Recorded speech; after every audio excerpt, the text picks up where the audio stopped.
Assalamualaikum warahmatullahi wabarakatuh, Sobat Misteri Sunyi Mencekam.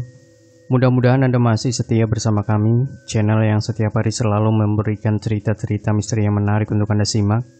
Dan kali ini, kami akan berbagi sebuah kisah nyata misteri yang berjudul Barang-barang mahasiswa KKN diambil makhluk gaib. Pengalaman kuliah kerja nyata atau KKN memang seringkali bersinggungan dengan kisah-kisah mistis, seperti yang pernah aku rasakan bersama teman-teman satu jurusan saat mengikuti KKN di sebuah desa terpencil di Bogor, Jawa Barat. KKN tersebut berlangsung selama 10 hari. Dalam satu jurusan yang terdiri dari 80 orang, kami dibagi menjadi 4 kelompok, yang artinya satu kelompok terdiri dari 20 orang. Setiap kelompok ditempatkan di desa yang berbeda-beda, tetapi masih dalam satu kecamatan. Sebut saja desa A, B, C, dan D. Desa A, B, dan C jaraknya hampir berdekatan, namun desa D jaraknya cukup jauh, hampir dekat dengan kaki gunung. Di desa D, kami menginap di sebuah rumah kosong yang kami sewa dari kepala desa setempat. Menurut si kepala desa, rumah tersebut merupakan rumah warga yang bekerja merantau ke Kalimantan.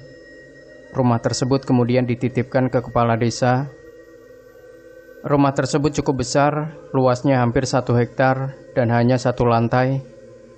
Cukup luas untuk kami 20 orang plus 2 orang dosen pendamping. Desa D sendiri merupakan desa yang paling sedikit penduduknya di antara 3 desa lainnya. Di desa itu juga tampaknya tidak terlalu banyak anak-anak. Benar saja dugaanku, di hari pertama aku dan Laya berkunjung ke rumah kepala desa untuk meminta data penduduk. Laya sendiri merupakan ketua kelompok, sedangkan aku hanya menemani. Desa tersebut rupanya hanya dihuni oleh sekitar 250 penduduk, dan hampir setengahnya penduduk usia tua. Dalam penelitian yang dilakukan, kami hanya menyebarkan kuesioner untuk remaja berusia 14 hingga 18 tahun. Dan di desa tersebut, hanya terdapat sekitar 30 remaja yang berada dalam rentang usia tersebut. Anehnya, si kepala desa tersebut tidak punya daftar nama penduduk, khususnya yang remaja. Kami pun akhirnya memutuskan untuk menggunakan teknik snowball, yakni meminta informasi dari responden yang kami wawancara untuk mendapatkan responden lainnya. Hari kedua KKN, kami mulai mencari data dan menyebarkan kuesioner kepada para remaja di desa D. Untuk kategori desa dengan penduduk berjumlah sekitar 250 orang, desa D terbilang cukup luas. Jarak antara rumah penduduk yang satu dengan lainnya bisa mencapai 1,5 km. Belum lagi desa tersebut lebih banyak dipenuhi hutan belantara. Kami pun memutuskan untuk menyebarkan kuesioner hingga sore hari saja. Maklum, menjelang maghrib desa tersebut sudah sangat gelap karena lampu hanya berasal dari rumah penduduk dan sebagian besar kawasan di desa tersebut adalah hutan. Aku pun berpikir, matilah kalau sampai terjebak di tengah hutan malam-malam. Dari hari ketiga temanku, Galdi mulai mengalami hal aneh. Sebelumnya di hari kedua, Galdi mewawancara seorang remaja laki-laki. Setelah wawancara, Galdi pun menanyakan apakah remaja tersebut punya teman seusianya di dekat rumahnya. Remaja berusia 15 tahun tersebut pun mengarahkan Galdi untuk menuju arah utara. Kata remaja tersebut, di sana ada seorang remaja berusia 17 tahun, namanya Yayan. Galdi pun mengikuti perkataan remaja itu dan mencarinya di hari ketiga. Akhirnya Galdi pun berjalan menuju rumah remaja pertama yang diwawancarainya. Setelah sampai, Galdi meneruskan perjalanannya ke arah utara. Cukup jauh jaraknya. Desa ini benar-benar sepi dari aktivitas masyarakatnya. Letak sekolah dan pasar juga cukup jauh. Setelah sekitar 1 jam berjalan ke arah utara, Galdi belum juga menemukan sebuah rumah. Aneh sekali, namun Galdi penasaran dan harus segera mendapatkan satu responden untuk diwawancara. Galdi pun meneruskan perjalanan itu. Semakin ke arah utara, pepohonan semakin banyak. Bahkan pohon-pohon tersebut menutupi langit dan sinar matahari, sehingga desa tersebut tampak seperti menjelang senja. Baru pukul 13 waktu Indonesia Barat, gumam Galdi dalam hati. Sudah hampir 2 jam berjalan kaki, Galdi tak juga menemukan rumah. Namun dari kejauhan Galbi melihat ada sebuah gerbang tinggi. Walaupun tak tampak bangunan rumah, Galdi menghampiri gerbang tersebut dengan harapan agar segera bertemu seorang penduduk desa. Setibanya di gerbang tinggi tersebut, Galdi kaget bukan kepalang. Gerbang itu ternyata merupakan pintu masuk menuju pemakaman. Melihat pemakaman yang tampak sudah tua dan tak terurus tersebut, Galdi langsung berbalik arah pulang. Bulu kuduknya langsung berdiri. Padahal masih siang dan tidak ada apa-apa di situ selain kuburan. Galdi pun memutuskan untuk kembali ke penginapan. Malamnya Galdi pun menceritakan kejadian yang dialaminya kepada kami semua. Bukannya dihibur, Galdi malah ditertawai dan dikatai banci.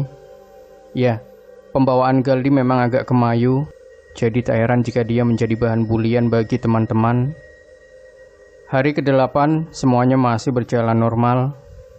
Hingga pada malam hari ke-9 semua pun mengalami hal yang sangat mengerikan. Sudah 2 malam kami begadang semalaman untuk menginput data penelitian yang kami kumpulkan. Di malam ke-9 itu kami semua sudah sangat kelelahan, termasuk 2 dosen kami yang juga tampak kurang tidur. Pukul 11 malam aku lihat sebagian besar temanku sudah terlelap. Aku pun sama capeknya. Namun aku masih punya banyak pekerjaan yang harus diselesaikan. Karena sudah tak kuat menahan kantuk, aku pun tertidur di ruang tamu. Saat terbangun di atas sofa tua yang kutiduri, kulihat jam ternyata sudah pukul 1 siang. Padahal aku merasa baru tidur sebentar. Saat terbangun, aku melihat beberapa temanku tampak mondar-mandir dan panik. Sebagian lainnya tampak sedang membongkar tasnya dan mencari-cari sesuatu. Begitu juga kedua dosen pendampingku yang tampak panik dan berusaha menghubungi seseorang. Aku pun bertanya kepada Laya, "Ada apa sih?" Cek barang-barang lo, apa aja yang hilang?" Aku pun langsung teringat, aku tertidur dengan keadaan laptop yang menyala. Laptop tersebut aku biarkan terbuka di meja yang ada di samping sofa tempat aku tertidur. Tapi kok sekarang sudah tidak ada ya? Aku pun memeriksa tas, dompetku tidak ada. Tas make up tempat aku menyimpan sejumlah uang. Yang tampak terbuka dan uangnya sudah tidak ada. Ya ampun, ponselku juga tidak ada. Hari itu kami menyadari bahwa kami kemalingan. Anehnya tidak ada satupun yang menyadari. Semua barang berharga kami, laptop, ponsel, dompet semuanya hilang. Termasuk data-data penelitian yang sudah kami kerjakan. Setelah menenangkan diri, kami pun langsung bergegas ke rumah kepala desa untuk melapor. Anehnya si kepala desa itu tampak biasa-biasa saja. Dia justru menyalahkan kami karena sudah teledor dengan barang-barang kami. Sang kepala desa juga tidak percaya jika di antara sekian banyak anggota kami, tidak ada yang menyadari ada maling yang masuk. Dia pun menolak untuk membantu menggeledah rumah masyarakat desa untuk mengetahui pelaku pencurian.